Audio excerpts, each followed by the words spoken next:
Did you hear that Avengers Infinity War did even better than expected at the box office? We got one advantage.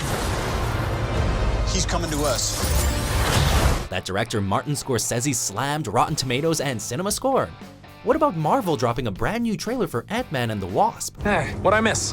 No, we've got you covered.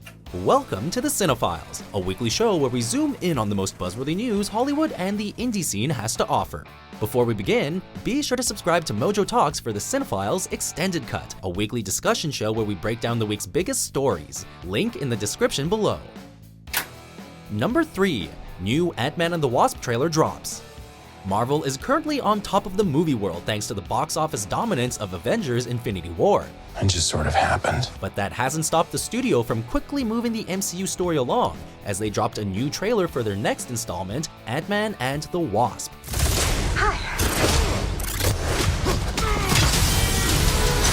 The movie, which takes place after the events of Captain America's Civil War and before Infinity War, is full of hilarious moments, like Ant-Man grabbing a flatbed truck and using it as a scooter to catch up to a couple of baddies who seem to have stolen a shrunken-down building that Michael Douglas's Hank Pym has been conducting important research in. What research? Quantum realm research and Pym particle research, with the latter seemingly being stolen by a villain named the Ghost. Pym then has Ant-Man team up with Evangeline Lilly's The Wasp to fight the Ghost and uncover secrets from their past. Ant-Man and the Wasp teaming up. The movie is set for release July 6th. Number 2. Martin Scorsese slams Rotten Tomatoes and CinemaScore. While some filmmakers have recently had a bone to pick with Netflix's role in the film industry, the iconic Martin Scorsese has picked a fight with a couple of different movie companies.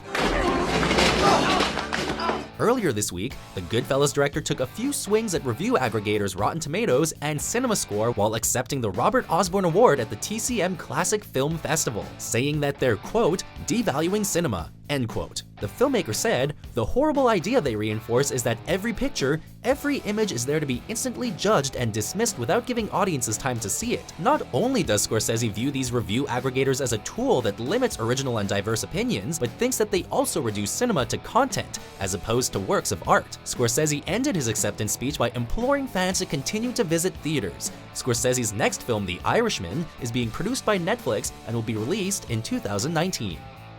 Before we get to our final entry, here are a couple new releases. I don't even know my own name. Amnesia in our little town. That's him. I have an idea that is poetic in its justice. I'm here to pick up my husband. You're really my wife? For better or worse, baby.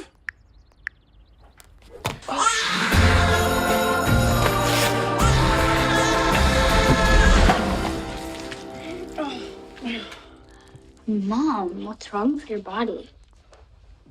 Number 1.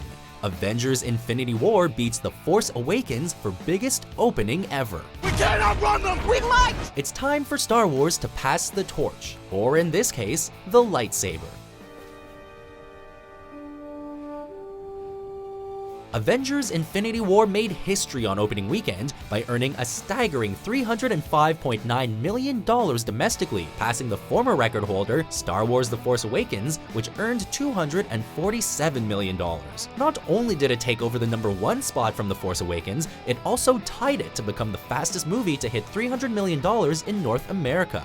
Wow. The giant box office numbers won't stop there for Infinity War, as the film is set to easily hit $1 billion at the global box office.